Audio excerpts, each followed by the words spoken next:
Hey guys, this is Issues with Toddy One Skip, and I am Toddy One Skip, and I just wanted to say thank you for allowing me to be part of your day.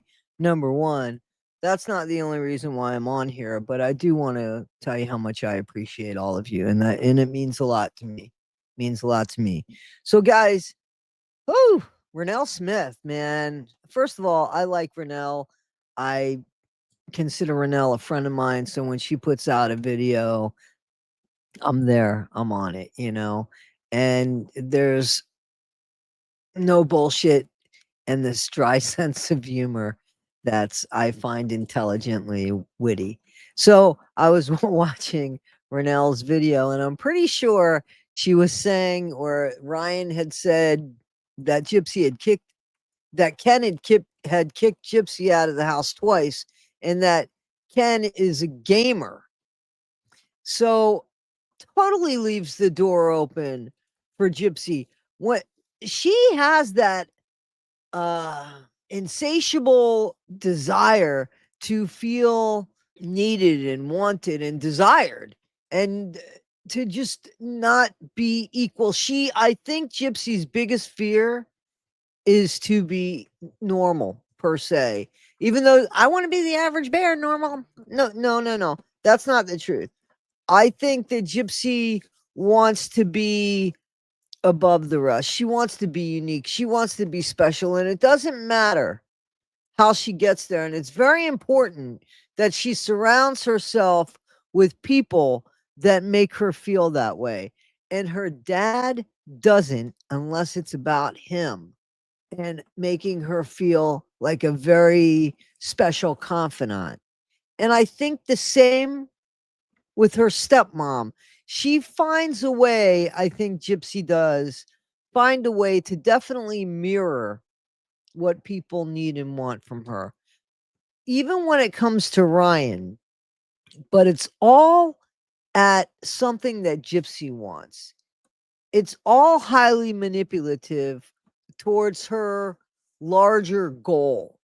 Now, with Ken, I mean, he's a gamer. He's in his 30s, I guess, and he plays games. The games have changed over the course of the years.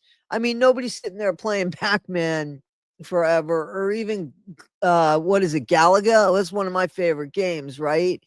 So the games have become a lot more intense, and there's games that really do, I think, enhance intelligence and reaction, and keep your mind going, and just keep you very stimulated. I get it.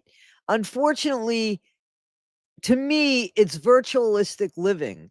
Like, and you can't do that. That's not how you build relationships, and you can't be with a game. You have to face the world with the person that you're sharing your life with. This virtual shit is for the birds. This is something that you do together, and you can't just turn it off when that person and you don't click. And it seems like not only does Ken do that, but clearly Gypsy does that. And that's where I think she goes scurrying off to Ryan. I don't know that she goes there physically, but she definitely goes there virtually, and definitely goes there, I think, in text messages, as well as some maybe emails and flirts, and enough to satisfy whatever her need is. Remember that we're talking about Gypsy. If Ken's not giving it to her, and I don't think Ken is. And a lot of parallels, I gotta say, that Renelle talked about, as far as, how Ken's always talking about his headboard.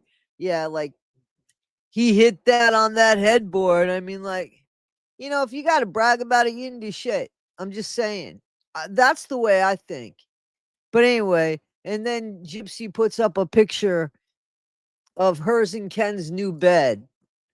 Like, seriously, that's private. If you want to be private, why'd you put that up there?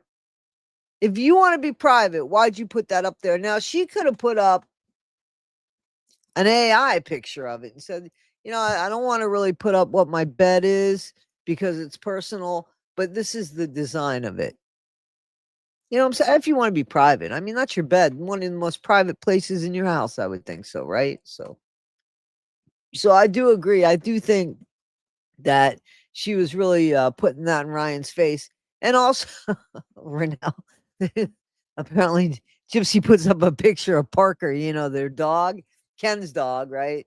And the husky that doesn't look like a husky, but that's all right with me because Parker's a nice listen, man, I'm an animal lover.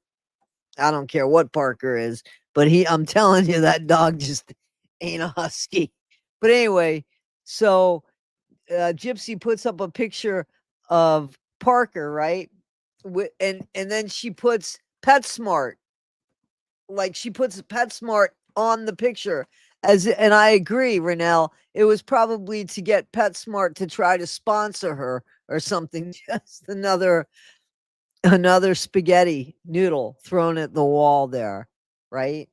Because you know how Ryan's always Pexay, Pexay, Pexay, Pex. Come to daddy, Pexay, Pexay. Drop the knife, Pexay. You know what I'm saying? Red, yes, blue, no. For Ryan, for Ryan to accept, and he does. That's the thing. He does. He accepts this behavior when it comes to Gypsy because he has said from the get-go, when he was making his boundaries, he said, I don't care what I am in your life as long as I'm in your life. And let me tell you something, Gypsy has definitely challenged that plenty of times. Just challenged that plenty of times. But that's Gypsy. And people treat you the way you allow them to treat you. That's the way it is. And if you don't put your boundaries up, you don't have any. And somebody like Gypsy, that's very dangerous because not only wouldn't she respect your boundaries if you had them, if you don't have them, like she's just gliding on by with a big ass smile on her face. And that's not pretty. Guys, tell me what you think. I think that Ryan, somebody take a frying pan. Really, like seriously. I've said that. Somebody take a frying pan to his head. And I really don't mean that. Please, nobody do that. But Ryan, enough is enough, my friend. Come on. Like we see this. And you're coming second best to what you say is a gay bald man.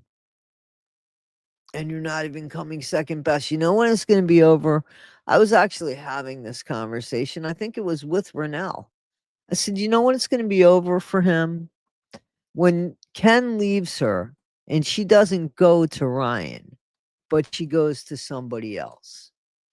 That's when Ryan's going to realize he doesn't have a chance and he hasn't had a chance. Because what he's waiting on is Ken and Gypsy to break up. It doesn't matter if they break up. She might use you, but she's not going to end up with you. Unless she's in prison, and then she'll end up with you, of course, because you like that part of the relationship, remember? Oh, God. Guys, tell me what you think. Tell me what you think. Guys, this is Issues with Toddy One Skip. Again, I thank you so much for everything you do for me. I appreciate you so much for allowing me time, whether it's at 1.5 speed, 2.0 speed, it doesn't matter. Thank you for allowing me that time. Time is precious. And guys, be better today than you were yesterday. Not half as good as you'll be tomorrow. Take care, and I thank you. I'm Trish. Folks say I've got two talents, knowing how to bronze a body and knowing what your future holds. Well, hey there. I'm Trish. Folks say I've got two talents, knowing how to bronze a body and knowing what your future holds. Lucky for you, I put both under one roof. That's right, Trish's tans and tarot readings. Well, you can lay in here and just get yourself as crispy as a Waffle House hash brown while I sit right next to you flipping cards the whole time. Double the raise, double the wisdom, and double the trouble too. You think your man's cheating? I'll tell you exactly which cousin he's running with. Wondering if that cute fella that drives the trash truck is going to ask you out? Baby, when you're under my lamp, the answer's always yes. Trish is tanning beds and tarot cards. If I can't see your future, I'll at least make sure you're glowing when you get there, darling. Trish is tanning and tarot.